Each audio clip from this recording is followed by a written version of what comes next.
नमस्कार, मैं हूं संजीव श्रीवास्तव। आप देख रहे हैं 4 PM news network. Indian national Congress का नया पता, दिल्ली में नया ठिकाना अब 9A कोटला रोड हो गया। 47 बरस बाद कांग्रेस नए मुख्यालय, नए भवन में पहुंच गई। हालांकि कहा यह गया है कि पुराना भवन भी जैसे था वैसा रहेगा और वहां पार्टी की गतिविधियां संचालित होती रहेंगी।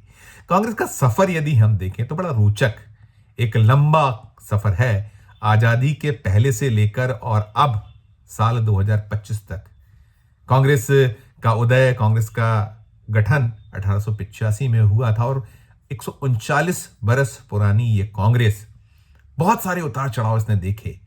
और जब इस पार्टी का उदय हुआ, गठन हुआ और आगे चलकर ये देश की आजादी के लिए संघर्षशील रही और बड़े बड़े जो इसके नेता रहे, बहुत से ऐसे जो इसके जुड़े लोग रहे जो शहीद हुए, राष्ट्रपिता महात्मा गांधी से लेकर पंडित जवाहरलाल नेहरू और पंडित जवाहरलाल नेहरू जी से लेकर तमाम सरदार वल्लभ भाई पटेल, एक लंबी फहरिस्त रही और बहुत उतार चढ़ाव कांग्रेस ने अलग अलग वक्त में देखे।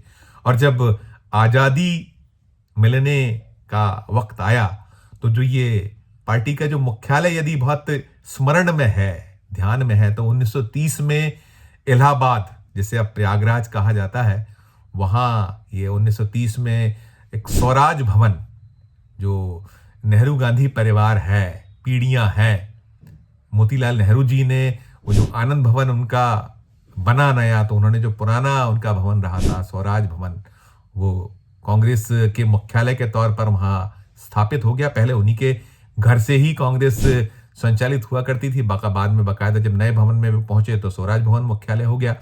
और आजादी मिलने के ठीक पहले, जो 1947 में देश आजाद हुआ था, आजादी मिलने के कुछ महीनों पहले ये जो मुख्यालय था, ये इलाहाबाद जो प्रयागराज कहलाता है, वहां से ये आ गया जंतर मंतर, 7 जंतर मंतर नई दिल्ली।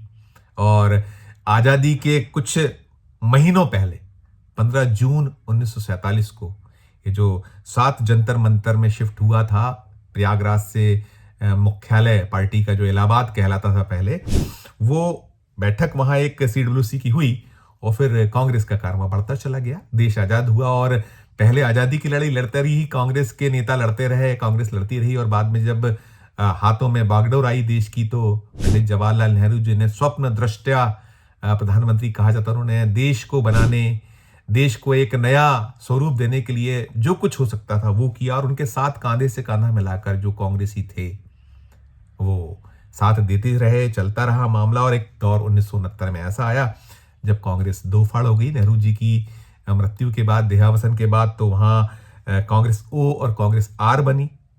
2 टुकड़ों में ये कांग्रेस बढ़ गई और S निजलिंगप्पा, जो कांग्रेस की, जिन्होंने मूल कांग्रेस को अपने हाथों में लिया, तो ये 7 जंतर मंतर जो था कांग्रेस का मुख्यालय, जो प्रयागराज से दिल्ली शिफ्ट हुआ था, वो हाथों में आया S निजलिंगप्पा जी के। और उनके जो साथ पूरे के पूरा एक टीम थी। और इंदिरा गांधी जी 21 विंडसर प्लेस में शिफ्ट हो गई अपने साथियों के साथ। और एक, मैं इसलिए इसकी बात करूं कि रोचक सा सफर, आज जब ये पार्टी मुख्यालय का लोकार्पण हुआ तो बड़ा जिक्र हुआ वो पूरी की पूरी कई पीढ़ियों की जो कांग्रेस है, 1885 की कांग्रेस से लेकर और जो आज 2025 तक की कांग्रेस है, उसका संघर्ष है, उसको स्मरण किया गया। वो पार्टी के राष्ट्रीय अध्यक्ष मल्लिकार्जुन खड़गे जी ने याद किया। और ये जो लोकार्पण कांग्रेस की पूर्व अध्यक्ष, सीनियर लीडर सोनिया गांधी जी के हाथों हुआ। और इस पूरे उसमें बहुत सारे उस दौर के नेता जिन्होंने एक लंबा वक्त दिया है, मल्लिकार्जुन खड़गे जी से लेकर बहुत सारे ऐसे नेता थे। और आज की जो युवा पीढ़ी है, जो आज संभालने वाले हैं, वो चाहे राहुल गांधी हो, प्रियंका गांधी हो, वो लोग भी वहां थे और तमाम यूथ भी थे। अनेक कांग्रेसी नेता जो लंबे वक्त से संघर्षशील हैं, संघर्ष कर रहे हैं, क्योंकि बीते लगभग 11 सालों से कांग्रेस सत्ता से बाहर है, तो चल रहा है। तो अब जब यहाँ नए मुख्यालय 24 अकबर रोड से 9A Kotla road headquarter shift हुआ है, बहुत सारी आधुनिक सुविधाओं से सुसज्जित लैस ये नया मुख्यालय है, 252 करोड़ रुपए की लागत से बना है। तो एक पूरे सफर का स्मरण हुआ। जैसे मैंने कहा कि पहले प्रयागराज, जो इलाहाबाद कहलाता था वहाँ का वो स्वराज भवन, फिर उसके बाद 7 जंतर मंतर, फिर उसके बाद आप 24 अकबर रोड, और 24 अकबर रोड से अब 9 है कोटला रोड। तो बहुत सारे सवाल उठे, बहुत सारी बातें हुई, और विपक्ष तो चुटकियां लेता है, ले रहा है, और बाकी भी हुई कि क्या ये जो नया हेडक्वार्टर है, मुख्यालय है, कांग्रेस की किस्मत बदलेगा, और उसे सत्ता के शीर्ष पर जो सत्ता उसके हाथों में रही। और 24 अकबर रोड का एक बड़ा सुनहरा सा इतिहास रहा। इंदिरा गांधी पहले भी वो देश की प्रधानमंत्री हुए, यहाँ थे तब भी वो प्रधानमंत्री बनी। राजीव गांधी इसी जो 24 अकबर रोड के एक प्रोडक्ट कहे जा सकते हैं। पीवी नरसिम्हा राव, हालांकि उन्होंने तो एक साझा सरकार चलाई। मनमोहन सिंह जी 10 बरस, बहुत ये 24 अकबर रोड की बड़ी सुनहरी याद है। लेकिन अब ये शिफ्ट हुआ है, और एक लंबा इतिहास, लंबा सफर, तो इसका कहीं स्मरण हो रहा था, यादें हो रही थी, तो याद किया जा रहा है। और ये जो मुख्यालय है, इसमें निकल कर ये आता है कि यहाँ जो 5 मंजिला है, 5th फ्लोर पर सोनिया गांधी जी, राहुल गांधी जी, इनके दफ्तर होंगे। फिर 2nd, 3rd और 4th फ्लोर पर जो अखिल भारतीय कांग्रेस कमेटी के जो ऑफिस बेयरर्स हैं, पदाधिकारी हैं, उनके बैठने की सुविधा है। तीसरी मंजिल पर ही मल्लिकार्जुन खड़गे जी का दफ्तर होगा, यानी कांग्रेस के जो अध्यक्ष हैं, राष्ट्रीय अध्यक्ष हैं, उनका दफ्तर होगा। तमाम बहुत, चाहे वो मीडिया के हिसाब से या जो आने वाले जो पार्टी के कार्यकर्ताओं, सबके हिसाब से इसको बनाया गया है ये। लेकिन फिर भी 252 करोड़ का है। टीवी डिबेट के कार्यक्रमों, आजकल टीवी डिबेट्स होती हैं, तो उसकी व्यवस्था है, साउंड प्रूफ वो बनाया गया, ऑडिटोरियम, तमाम तमाम, कैफेटेरिया है, कैंटीन है। तो एक पूरे का पूरा दफ्तर आज आकार में आया है। तो तमाम बातें हो रही हैं, स्मरण हुआ एक कांग्रेस के पूरे सफर का, जब से 139 बरस का जो उसका दौर सफर है, वहां से लेकर आजादी के पहले, आजादी के बाद का सफर। तो एक रोचक सी जो जानकारी थी, हमने कहा दर्शकों तक पहुंचाया जाए। निकला, इसके पन्ने पलटे गए, एक पुराने इतिहास को टटोला गया, तो सारी चीजें। और सबसे खास ये है कि इसका जो पूरे का पूरा इसको साज सज्जा है या और जो चीजें हैं, उसमें प्रियंका गांधी का रोल बड़ा रहा है। इसको बड़ा जिक्र किया मल्लिकार्जुन खड़गे जी ने, और ये भी कहा कि निकलता है कि कुछ जो गांधी नेहरू परिवार से कुछ मतभेद वाले नेता, खासकर गांधी परिवार से मतभेद वाले लीडरान रहे, कुछ ऐसा दौर था। लेकिन सबको सम्मान, स्थान मिला है। नरसिम्हा राव जी की फोटो है, सीताराम केसरी जी को जगह मिली है, प्रणब मुखर्जी, गुलाम नबी आजाद जो नहीं है अब अभी फिलहाल में कांग्रेस में, तो इन सबको स्थान दिया कि कुल मिलाकर कांग्रेस ने अपना जो इतिहास है उसको स्मरण किया। और एक दिलचस्प सा वाकया यहाँ ये भी हुआ, जिसका उल्लेख करना और सुनवाना जरूरी है। जो कांग्रेस के राष्ट्रीय अध्यक्ष, सादगी वाले एक नेता हैं, बिना आडंबर, बिना किसी उसके, और बड़ी साफगोई से बात करते हैं, बिना लाग लपेट बात करते। उन्होंने बताया, सबका धन्यवाद किया, इसमें जिनका योगदान रहा सबका धन्यवाद किया।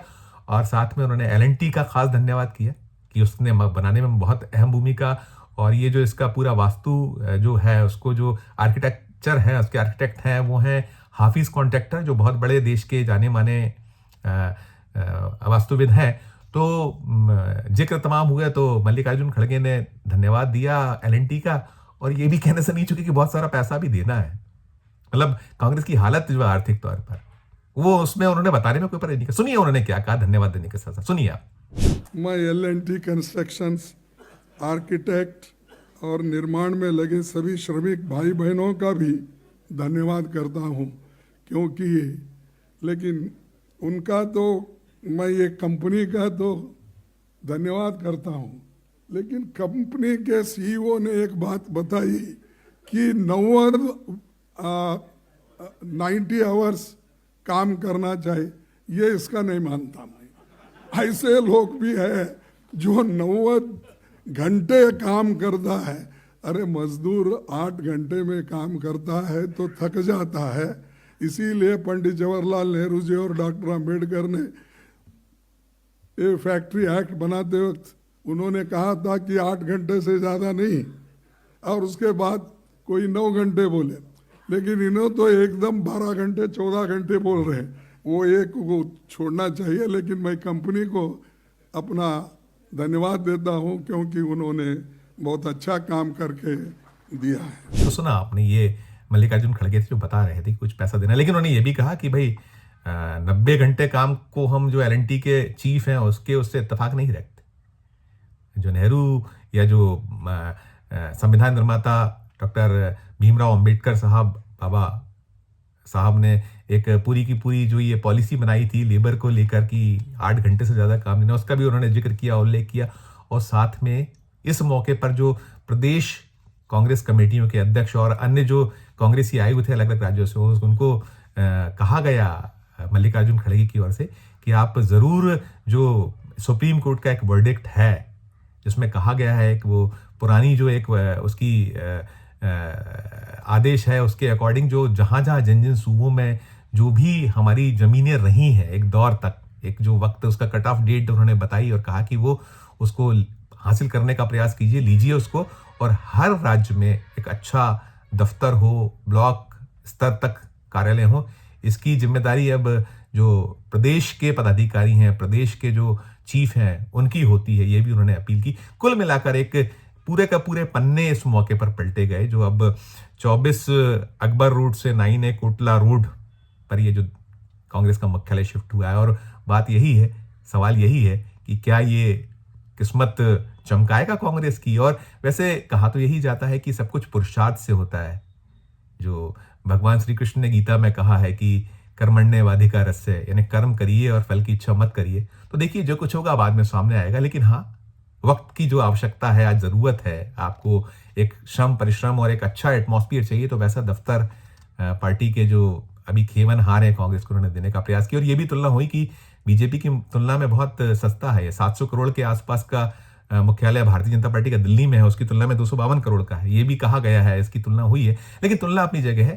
काम जो करेगा, देश की जो सेवा करेगा, शायद वही सफल हो पाएगा। देखिए जो होगा, जो आगे सामने आएगा।